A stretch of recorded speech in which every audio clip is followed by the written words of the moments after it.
myself, top 4. And why is that? You best believe it's not because I'm teaching any one organization group or B2B. They would not be successful if they waiting on me to teach them that. And I don't pretend to want to teach them that. But if they choose to pursue it, great. We just don't really talk about it. Because what we want is for folks to build a huge organization. And within that organization, you'll find those who become experts in different areas.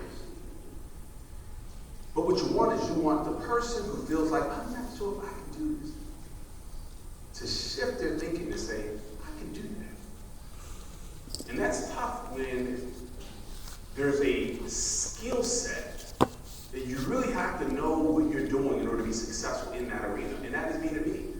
And let's not pretend. I think it's amazing to me. For me, just because perhaps I don't do it often, I'm amazed by those who are able to do that. Because there are disappointments, just like it is on the network side. But a lot of folks don't hear that. What they hear is what Mr. Russo said. It's at the end, they see that end product. And they think, man, 100 memberships for half an hour? Count me in. They don't realize how many decision makers said, hey, sorry, I have to move that back to next year, the end of the year, right? Or, hey, sure, we'll tell everybody to come in and make it mandatory. And you show up and, oh, we didn't make it mandatory. We just told them if they wanted to come, they could. My point is the same obstacles, maybe not same in terms of specific obstacles, but they are obstacles. So there are obstacles on that side and obstacles on this side. And I think that should be said, right? So today, though, that's not my job. My job is not to talk about that, but my title is a long one. I forget it half the time. It is Executive Vice President of Network and Business Development. And so I do have one foot, believe it or not, on B2B, not because I'm an expert, but because we are one house. And so it's important that someone is a vice president to make sure that these houses come together. They come together when you build an empire. See? And so, wouldn't you like to have some more across the stage as a Golden App Award? That means they bring 1,000 personal memberships. There's no way you're going to tell me that I wouldn't want anyone to write 1,000 memberships. Sure you do. Sure you do. You want that in your organization. But how many of those people do you want? 5, 10, 20? That comes from a huge network of people. See, it comes from building teams. So that's what I want to talk about, because you'll end up with some successful people in your team. You'll end up with successful people in your team in spite of you. And I got to get this, got to deliver this message in a way where you receive it and assign the proper meaning to it so that you can say, yes, I'm in my 70s, or yes, I haven't recruited anyone yet, or no, I haven't had the success I've wanted, but I believe I can. Because if we're not careful, we let our past dictate our future. And because 3 years ago it was really bad, or because last year it was really bad, we just can't see good anymore. And remember what I talked about to the entire group? That what occupies your mind most, that which occupies your mind most, your mind will find evidence to confirm. So be careful putting yourself in a place like that. Okay? So let's talk about the elements of building a successful team, and then I'm going to open up for some Q&A here. I'm glad Mr. Jeff Hughes started off with his story because he was spot on, and that's where I'm going to start too. There's some systems I'm going to talk about right now in building a team. These systems are essential. They're vital. They're not optional.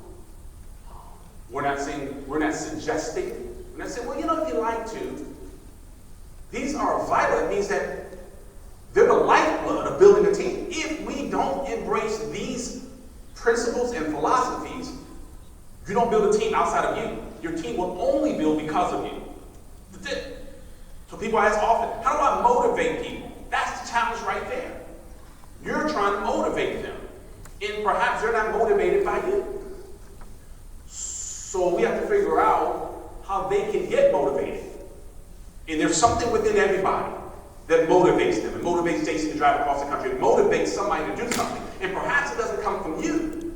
And your team, it's called the law to live, will only grow to the place that you currently are if they're only being inspired, motivated, and taught by you. This is tough for folks because the ego says, this is my guy, my two people, like he's my team right here. Right? And we can't figure it out because we keep holding on to the same, these my two. And we don't even call anybody else because we're so happy to have the two. And we're bugging the two about trying to get my two people to work. Leave your two alone.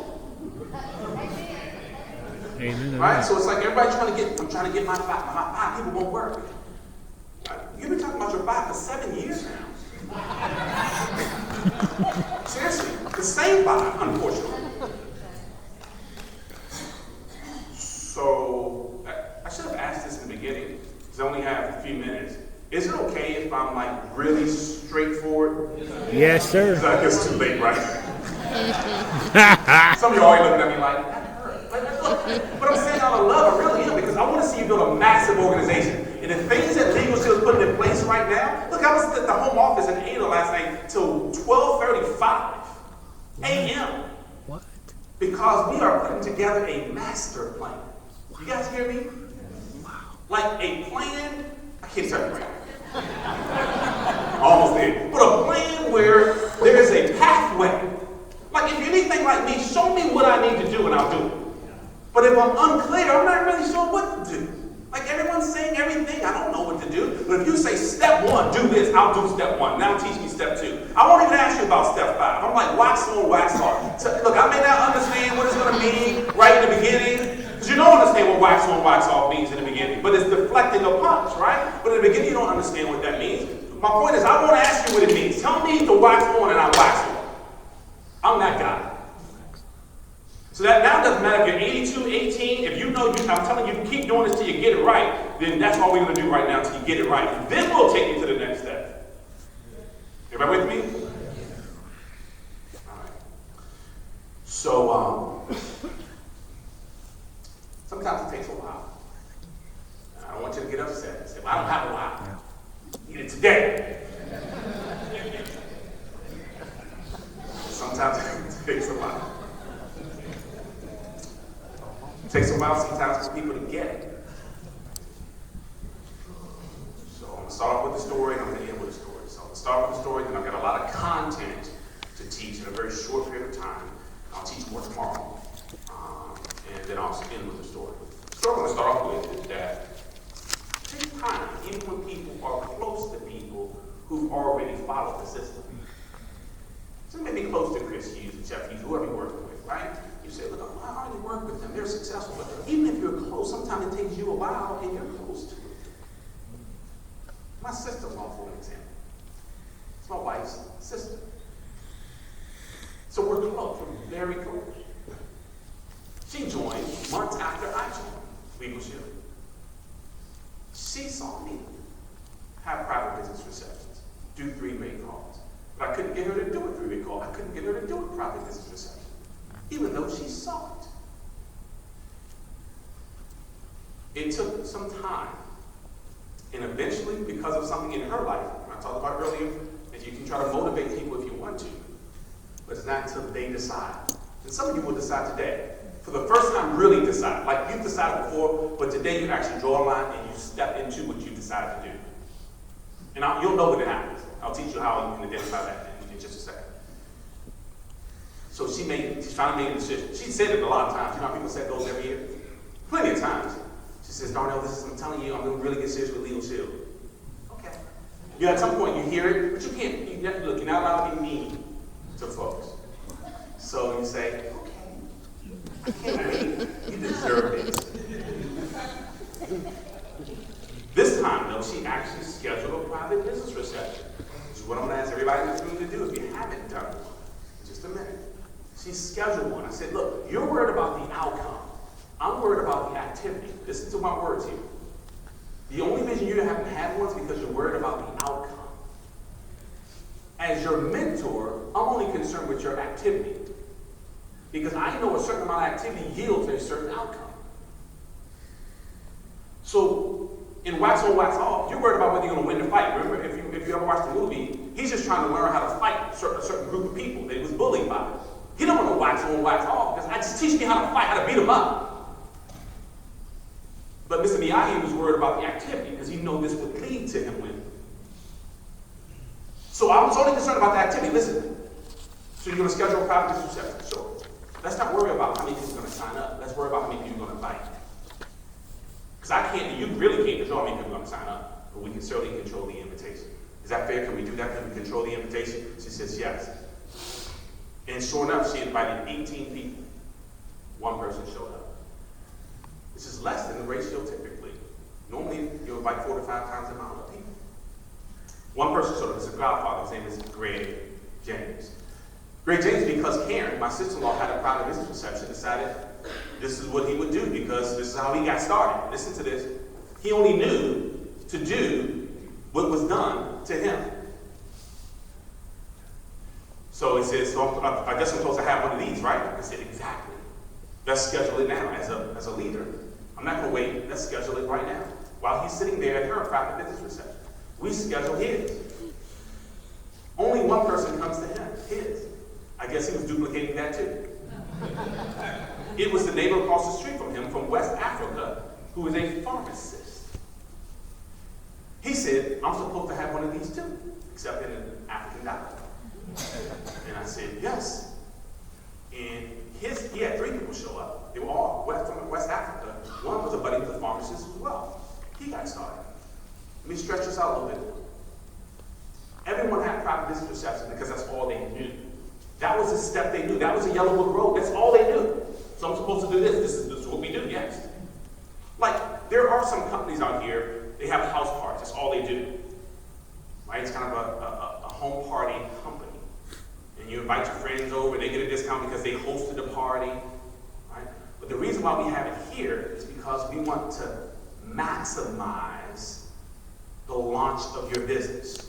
In other words, we want as many people as we can to get in one place at one time instead of meeting them one at a time. It's almost like the group arena, but on the networking side. So the second pharmacist, I placed my sister-in-law under a gentleman who lived in San Antonio, Texas, to help them out. If you really knew, it just means you can recruit someone and place them wherever you want your organization, without me going into it. So I called him and said, look, I've got 3 people in your team now. My sister-in-law, who I placed, her godfather, and 2 pharmacists. The next person you recruit, would you mind placing them there? That person underneath of them, to help them out. He said, sure, man, I appreciate that. He was excited about it. And he did. He recruited a guy from Cameroon, Africa. And he says, hey, I bet they would all be able to really build an amazing culture and fellowship together and have a lot they can talk about being from the same continent. And sure enough, he placed that person there from Cameroon, Africa. This gentleman, by the way, his native tongue was French, so he didn't speak English well, but he spoke it enough to hand out a third-party tool. Because he taught him, he was afraid. He said, what do I do? I said, we hand out third-party tools, so don't worry about speaking French. We hand out third-party tools. So he handed out a third-party tool when he was in Indiana, and he recruited a gentleman named Rudy in Indiana. Rudy recruited a gentleman through third party. He says, oh, I'm supposed to hand out this too, because that's what the guy did to me. And so this guy, Rudy, handed the tool out to this guy, and that guy is Will Muhammad, Millionaire Club member. That's how Will Muhammad introduced me to. My sister-in-law had a PBR, third party two, Will Muhammad, Millionaire Club member. Will Muhammad came from an event like this, excited because he heard about, man, there are people on stage making 6 figures. I'm like, yeah, I know. He's like, I got to hand out more third-party tools. He's already doing it. But now he decided to take it up a notch. He said, I'm going to talk to everybody I see. And he really did. Because at some point you say it, but you don't mean it. Watch. But at some point you say it and you actually mean it. Is that right? Yeah. It's like Chris Hughes, top recruiter the other week. I saw him on the list. I said, what in the world is going on? But obviously he made a decision. Everybody with me? So Will Muhammad made this decision, right? He come up on a bit like this, and he says, I don't care if they say no. I'm tired of being a deputy chief probation officer, which is what he was, and no experience in this industry, by the way. All you do is third-party tools. So the guy on the plane, some of you heard the story, who had braids in his hair, actually cornrow back braids in his hair. Will Muhammad decided, I'm talking to everybody, even the guy next to me on the plane, who people may have prejudged. That gentleman is Harold Branch, regional vice president of Arizona. And then, of course, Harold Branch introduced his buddy, Tanisha Morgan, who does a lot of group. In fact, she's earned out. She got the Rossiter rate on earned income, which means no advanced commissions. And so my point is, that's all in my sister-in-law. Because she made a decision at some point after years of being involved, okay. Not because I'm motivated. How do you motivate? I don't know. I didn't even motivate my own family. But I'll teach you how you can inspire people to motivate themselves in just 1 second. So once you get a little taste, the key is to keep it going.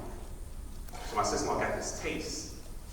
And I said, look, now is the time. Because people, when they get the taste sometimes, remember I said in the beginning, this is my 2. And they stop because they finally got the 2. And it's like, but keep doing what you did to get the 2. Now that you got the 2, get 2 plus 2 plus, everybody with me? Don't wait on the 2 to get 2 now. Now you have to keep doing what you already did. Now you got it going. Don't let it go ever. Tough thing to lose momentum and get it back. Tough. Because all you keep thinking about is where it used to be. You hear people say, yeah, back in the day, it used to be. That means the best days are gone. That's what you're saying. You're saying there's no better days ahead because you keep reliving, we call it your fourth recall. Right? Yeah, back in the day, I was the man. Back when I was captain of the football team. You're 72 right now. You haven't been a captain of the football team in a long time. Okay? Alright. So I said, got to keep the energy now. Look, so I got her energy going, right? This is just 2 years ago. Just 2 years ago. Just so you know. This is 2 years ago that I had to convince my sister-in-law to get back into her mojo again. Here we are 2 years later now, because she did what she did before. Remember I said she had a private reception, introduced her godfather? 2 years ago I said, stop talking about how you used to be. Yeah, back in the day, Will Muhammad came. Stop it. Don't talk about that again. Let's talk about what it's going to be like next year if you keep doing what you did that first time. So 2 years ago, she made the decision to start doing it all again. So she built up her second, third, and fourth lady, the same way she built up with Harold Branch, Will Muhammad. By the way, she didn't introduce any of them, so I'm not expecting that you may introduce a Billionaire Club member, but I'm expecting it's going to come from the activity we're going to focus on in just 1 second. So because she did it 2 and 3 more times over the last 2 years, and I said, don't wait on the results, don't worry about the results, we're just going to keep doing the activity. Don't tell me about the, well, I'm waiting, just like Kung Fu, I'm waiting to meet up the guy. No, just keep doing this activity, it's coming. And sure enough, November, December, January, February, it all started coming together. And you say, what did she do in October to make November so explosive? She didn't. It's been the last 2 years doing what she did the first time with that one leg. So November started to kick it off, and her income, and she's an ED, but she was only averaging about $2,400 a month because she was waiting on the one leg. She was waiting for a second, third, and fourth leg to do what the first leg did. She was waiting on it to do it. She finally got out and started doing the exact same thing and created, which I'll talk about in just 1 second. So then her income jumped up to 42. Not a whole lot, but it jumped up. December, $12,800. Networker, by the way. January, $7,300. Last month, $9,200. Networker. You guys get what I'm saying? If you look at reports right now, you would not be impressed by her personal activity. You would say, you wouldn't be impressed by my personal activity. If you look at my personal memberships, Jason would be impressed. Because it's 769 memberships. And he'd be like, man, when you only sold like 8, that's huge. Like, what? 769, that's huge. But for those who've been around for a long time, you're probably right now dividing that. For 16 years I've been involved. And now you realize it's like 1.5 a month. You're like, you ain't really sold nothing. So most of y'all are not impressed anymore because you started to divide 12 months or multiply 12 months times 16 years and dividing that into about 769. That's not impressive. Trust me, when you do it on your piece of paper right there. But I'm almost at the golden apple. One day, I'm going to say, you can see walk across the stage at the big event, 1,000 memberships golden apple the new people do. They're going to say Darnell Self, golden apple. And I'm going to be excited, it's 1,000 memberships. But it didn't come to me caught. That's going to be by 20th year. That's my goal. 20th year, golden apple. I know some of the group folks that stuck around the networking side right now, you might be thinking, well, you really are impressed with yourself. I am. It's impressive to me. 1,020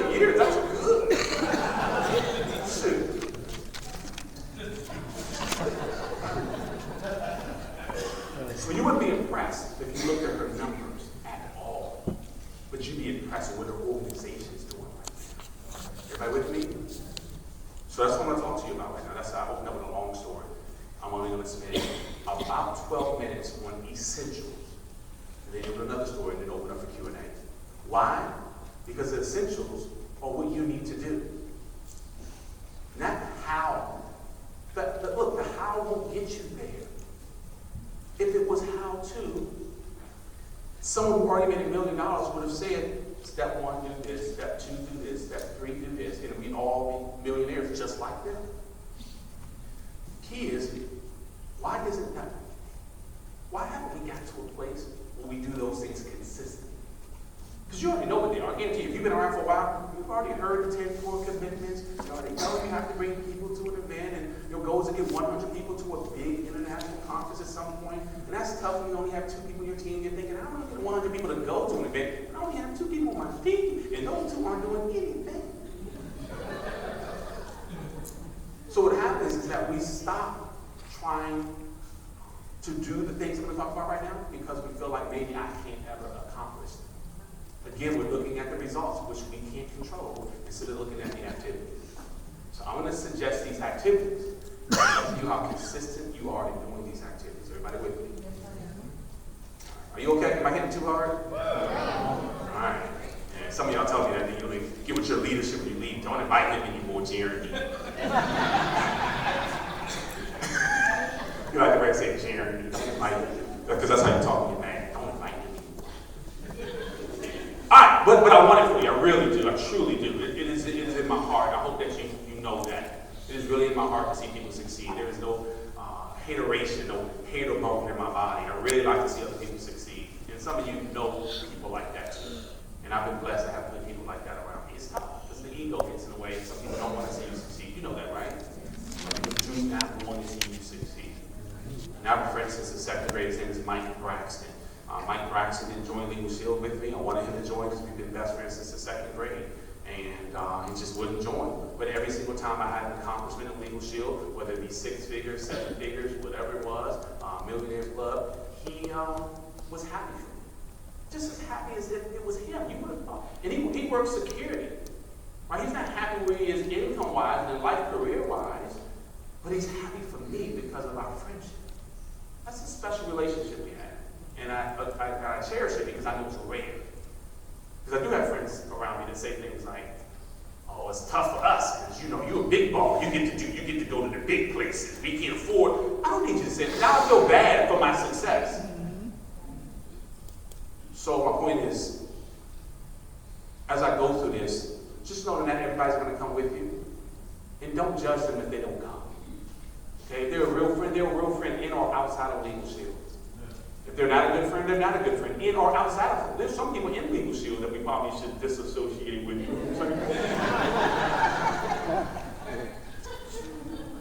All right, let me go through this list real quickly here.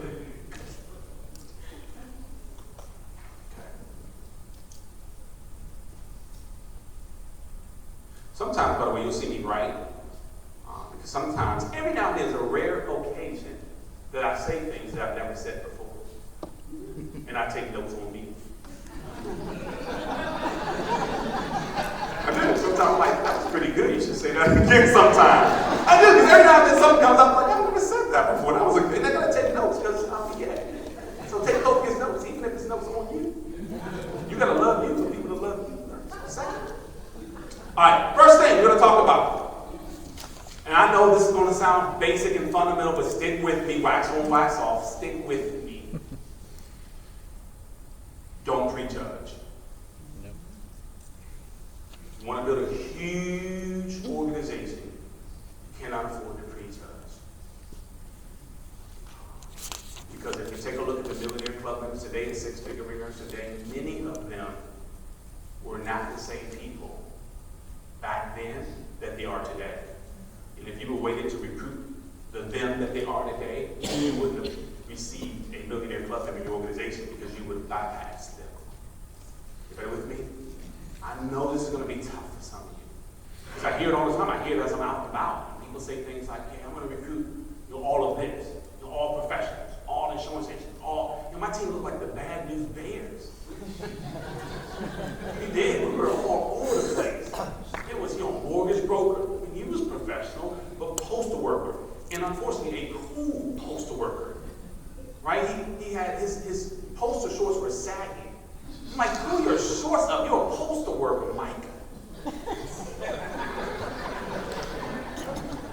But my point is that we didn't, you wouldn't have said, now that's the group right there. They'll all become millionaire club. And you would have never said that. Right? And unfortunately, I couldn't afford stuff when I got started. So I wore the same blue suit every week. This is no joke. Every week, the same blue suit. And it became shiny because I couldn't afford to take it to the cleaners. And you can't iron a dirty suit because then it gets shiny. It looks like shark skin. So they told me to dress my best, and that was the blue suit. But as I got checks, I went to Marshall to get a $9.95 tie and an $11.99 shirt. Never forget it. People used to say, "You got a new suit?" I'm like, "Yeah, same suit. If the shirt and tie, maybe the suit look different." So don't prejudge. You couldn't prejudge me. Everybody with me? Don't prejudge. The man with one suit. Don't prejudge. The man with one. No cell phone at first. When I got started, I got my cell phone on Mike Hughes' credit. By the way, Nextel back then, you could get credit. You could get a phone on somebody else's credit, but you got to pay extra money if you had bad credit. It's like $1,500, and I didn't have that, so I got my cell phone on Mike Hughes' credits. I got a cell phone to work my English business, believe it or not. But my point is, you can't prejudge what people are. Because there's somebody in my situation, you can't convince me that I'm the only person who's been in a place that says, no way will I live another year like this. Right? This is it. This I can't live like this anymore. There's got to be somebody else up. Everybody with me? Don't prejudge it. It's the desire that's within them. Okay, good. Number one, don't prejudge. You don't really have a lot of time to go into all of this training. But guess what? The executive directors have an event next week, and it is going to be phenomenal. It is going to be phenomenal because we are shaping our leaders. I have a buddy of mine, he's in another network marketing company. And it's ironic, I'll just say it to you, this is networkers real quick, I think you should know this. It's ironic because 4 of my own leaders within my own organization left to go to this company. Now all 4 of them want to come back. Like all 4 of them. And I won't let them, at least not right now. Why, I can't say that? No, don't worry about it. So my boy, like somebody's recording me or something. Anyway, don't worry, who cares? They know they want to come back. So, but here's my point. In our business, in Legal Shield, we have something so special that sometimes we don't know what we have because we're in it. And it's until you step out of it, you don't realize what you actually had. And here's what he said to me. Here's what one of the readers said. He said, there is no training opportunity to develop yourself like Legal Shield.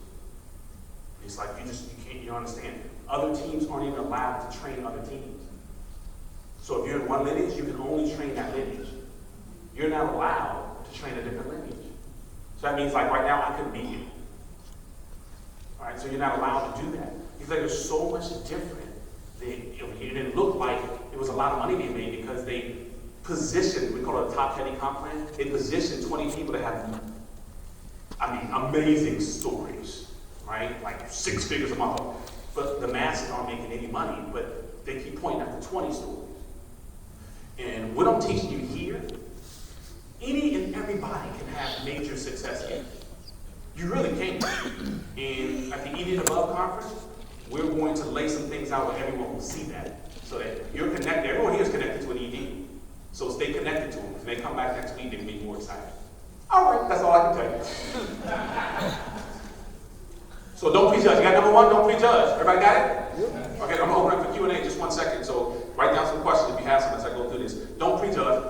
Okay, no matter who they are. It could be a college student. It could be 85 years old. Remember, it's not about that person because that person may introduce, the 85-year-old may introduce their nephew. The college student may introduce their cousin, their dad. Okay, be careful saying, I'm going to recruit all insurance agents, all college students, all. Right? Because if you recruit all college students to go to the same college, if there's some type of party or function, they all stop working.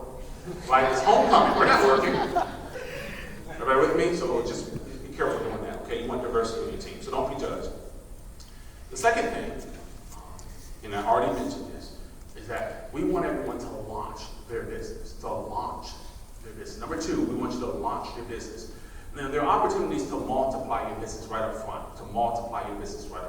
You can always add to your business. As a networker, that's great. But subtraction has a way of keeping up with addition. Would you agree with that? That means that as soon as you think you're ahead, the tire blows, the transmission, some of the kids have to go to college tuition. As soon as you think you're getting there, as soon as you've added more to your bank account, something else comes and subtracts away from it. That's why this industry is so phenomenal, because it deals with multiplication. So at some point, it'll start to multiply away from you. Subtraction doesn't like to mess with multiplication. It can't keep up with you. Okay? So the reason why we want you to launch your business is because it deals with multiplication. So you can start your business, right? We use this language, kind of a play of words, but you can start your business by introducing one person if you'd like to. But why not invite 5? And what can you invite 5 people to? Like, most people don't invite 5 people to a Starbucks, right? But you can invite 5 people to your home, 5 people to your clubhouses connected to your complex. 5 people to, if you're in the church and you have a great relationship with the pastor, and they say, look, you can invite people to the center in the church.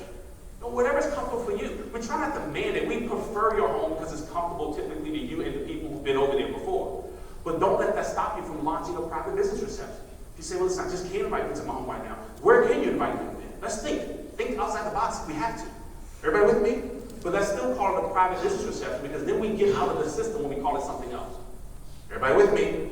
Okay, good. So it's a private business reception. Invite 4 to 5 times the amount of people that you want to show up. I don't have to go over it right now. You know why? So in your back office, we call it your associate portal where we moved up in the world. So your associate portal, also known as your back office, you go under the Getting Started, under the Training tab, you click Training, you'll see Getting Started. Brian Carruthers has a video on private business receptions. There's also a checklist that teaches you how to launch your business, okay, with the private business reception. You always, every time, that means like every time, you want to schedule a private conference call. Now, we didn't call it this when I first got started. We just did it, didn't know what it was called, but now we've labeled it a private conference call after your private business reception. Why is that? Because you best believe not everybody's going to show up. If everybody doesn't show up, that's okay. You can actually call the folks who didn't show up instead of saying, because this is what happens if you don't set up a private conference call. You say things like, what happened?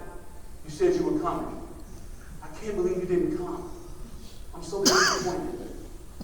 Because we don't have anything else we're inviting them to. So they can come, and you had a private conference call right after the private business reception.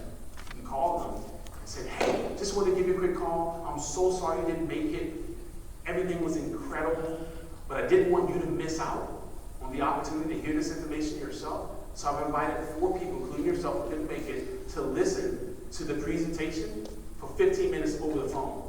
My business partner agreed to do this, and I'm so excited. You're not going to miss out on the information. Hey, it's going to be in just 30 minutes from now. You see that? So my point is, I'm not saying, hey, are you okay? Well, they'll tell me, though. They'll go, hey, I'm so sorry I meant this. As soon as they hear my voice. If they want to apologize, they will. They'll say things like, Danny, I'm so sorry. I meant to make it. Please forgive me. And you can say, hey, no worries. Guess what? It's a half an hour. And they're definitely going to join because they already feel bad. But some folks won't say anything because they're hoping that you'll keep talking. That way they don't have to lie to tell you why they didn't come. And those are people you're going to say, hey, no worries. You all get this? So my point is, we're going to multiply a person's business right up front. Now, when I got started, we had a private business reception. For those who didn't show up, we still put them on the phone with the expert. We just didn't know to call it private conference call. We didn't really have things like that. But for those that didn't come up, didn't show up, I said, hey, no worries. Guess what? You have an opportunity to talk to my business partner. In fact, he's sitting right here. We just finished up. And I always said it was incredible. For those who listen to the old audios, I always said it's incredible, even if no one showed up. Hey, look, I'm so sorry that you missed the event today. It was incredible, but guess what? You have an opportunity to join. I still say the same thing. They just don't know it's incredible nobody showed up. Everybody with me? But it's always incredible. It's always exciting. So, some of you have heard CEO, co-CEO of Prime America, John Addison. And he talks about staying excited all the time.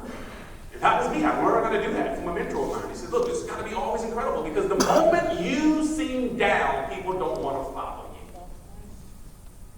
Everybody with me? Because who in the world wants to follow someone who's doubtful about their own future? I don't, because you can't help me get to the place I want to go because you're not even sure about where you're going. Everybody with me? So that has to go upline somewhere. Whenever you're doubtful, whenever you're unsure, I don't know, things are horrible, that can only go upline so they can inspire you. Can never go to your team, can never go sideline because you're poisoning the team. Can't do that. It's unfair to them. Everybody with me? So it can only go up. Okay, that's a whole other network marketing philosophy, but we don't have time for that. Okay, so we're going to launch your business. You got that number 2? What was number 1? Don't be just very good. So that means, listen, watch this one, I'm going to get you. That means that when you walk out of here, if you ran into someone who you know is not a part of the More Success team, that means you would actually prospect them if you're not prejudging.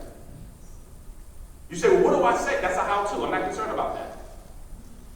Everybody with me? Mm-hmm. That's not what this training is about right now. It's about you getting used to the behavior, the activity, which will become a habit. And the habits create success. Successful people have successful habits. Everybody with me? I'm trying to get you into the habit of, do you know how often I've been rejected? It is a way of life, but it is worth it. When I think about the millions we've been paid, reject me all day, every day. Like, no joke, I'm not even kidding with you right now. Yeah. Like, I'm so serious right now. Reject me, yell at me, get negative on me, curse me out. Do you know the tuition and the cost of my kids' school? And my daughter's going on a mission trip. She's 12 years old, going on her first mission trip. We're so proud of her. Next week, you know how much that costs for us to send her and her aunt to go with her? But it's a blessing. And she's my daughter's not saying, well, how much is that, Dad? Because I want her to see it's bigger than the money. But that cost, is it worth the rejection? Yes, every time. But I had to get myself to that place. Everybody with me? This is why I'm saying don't prejudge, not because of the result that you'll get from the person, but the activity, the habits that you're creating for yourself. Because at some point, you're going to meet that person and say, oh, hold on, come here. What is this? You say, well, legal shit don't work wrong. You're not going to believe this. I just told my husband last night I was looking for something. I don't know what this is right now, but for you to even come up to me, say something to me right now, you know that person? That person's waiting on you. And if not you, somebody else is going to do it. Got it? I tell you, the only thing that held me back was my own self-imposed barrier. That was it. Okay. Number one, don't prejudge. You got that one, right? What was number two? Launch your business. Good. Okay, we only have a handful more. Let me move a little quicker here. Sorry to take so long. So we're going to launch your business. Number three, always use third party. You know what third party is? Anything except your mouth. Anything except your mouth. All right? So you may say, well, I can't say anything. I can't, Sure you can. As long as you have a tool that goes along with it. Sure you can. What happens is we put people in a box, right? If they're at a restaurant. I eat out a lot of them, right? Not all the time, too often. But I eat out all the time. And so different people prospect different ways. So if you interview all different six-figure and millionaire clubbers, they may say things slightly different to the server. So don't get caught up. I mean, you pick up great tips. If I open up right now and say, hey, look, what do you say to a server? You say, oh, that was good. What line do you go, that's good. So you pick up a lot of tips by coming to trainings. It doesn't mean that's the only tip. It doesn't mean that's the only line. Everybody with me? So don't script yourself. Use it as framework, right? So, but you can be the best you can be. So it's different things. If you ask my kids, hey, how does Dad talk to the servers while we're out? And it's like, I don't know, he just talks to them. Why? Because there's different things depending on what the server says. So our last server, which was just a week ago, his name was Jason, which is my wife's ex-boyfriend's name. And my wife had the nerve to say, Jason, that's my ex-boyfriend's name. And I said, why did you tell him that? Does that even matter? And now we're laughing, but Jason was like, don't put me in the middle. It wasn't me. So it was a great prospecting opportunity. I said, Jason, luckily I like you because I got something I'm going to help you out with. And it's the only thing that's going to save you from us going outside and fighting. And he started like, no, don't do that. But it was fun. Everybody with me? So that was easy. And so it allowed me to say, hey, you keep your career options open. He was like, yeah, all the time. What's going on? So, but we were already laughing. So it's different. I could maybe in that situation, if all of a sudden I got stiff. Hi, Jason. Darnell, I know you've been serving me all night. Are you in management? You were such a great servant. He's going to say, we weren't talking like that just 2 minutes ago. All of a sudden I turned into a prospector. Everybody with me? I stayed the same person. This is what I'm saying to you. I think we get caught up. And all of a sudden we try to turn into this master prospector, which is great. It means prospect is a fancy term. All it means is finding people. That's what prospecting means. It's a fancy term. It means finding people. And so how you prospect is a how-to. That is not what makes you millions. It is getting in the habit of just finding people. Got it? So use third-party tools because third-party tools duplicate. Third-party tools duplicate. It allows you to say, if they say, I don't know if I can do this. What, hand a tool to somebody? I don't know if I have talent. But hand a tool to somebody? Let me ask you this. Do you eat? Do you go to the gas station? Do you go to the cleaners? Do you have auto insurance? So you already talked to all these people. So you mean you couldn't send them a link? You couldn't hand them? Everybody with me? So it's easy for me to say, sure you can, because I use third party. If I did all the talking, and they could easily say, well, I'm not good at sales, I'm not good at talking like you, I'm not good. Everybody with me? So be careful when you're building a massive organization. No, if you end up introducing someone who slides into the B2B arena, and they're a great sales guy, or that's their desire, then yes, they have to pick up that skill set. They have to be professional. If not, they impact our brand in a negative way when they go to a CEO or decision maker and talk to them about offering this to their employees. And they say all the wrong things. So yes, it's a skill set. And as I think, I don't know who said it, but you've got to go to mini group school sometimes. Okay? Was that Mr. Rousseau that said that about Melissa? So my point is that, yes, that's a different skill set. Here, you can actually start to earn income that you don't even deserve yet. That was me. People were giving me accolades saying, you're so awesome. I'm thinking, me? But it's only because I use third-party tools. My team started going beyond. I'm going to get into that part in 1 second, right? By the way, just so you know, I want to prove that statement I just made. I've never been executive director my entire time in leadership. I've only been wrong. I've been director to wrong. I've never been just ED because I allow my team to grow beyond me. Right with me? Which is the next step, number 4, events. Events. Talking about building an organization, right, beyond you. So I hit bronze. And then I had someone else hit ED, and the very next month, the next person hit ED, so it was silver gold back to back. And it wasn't because I was so great. I'm going to teach you this. And I'm only telling you my story because I know that story intimately. Like it was me, it really was. You have to be careful feeling like you need to tell a better story or a different story. It's your story. It's always the best story. Everybody with me? You know, and I'm not lying. I said, I went to this state, and I don't want to say the state just in case someone's from that state now, you may know what I'm talking about. And the guy, I guess decided the story wasn't good enough. So he actually told my story. But him, he said, yeah, I worked at a mall. Took me 7 years to get my degree.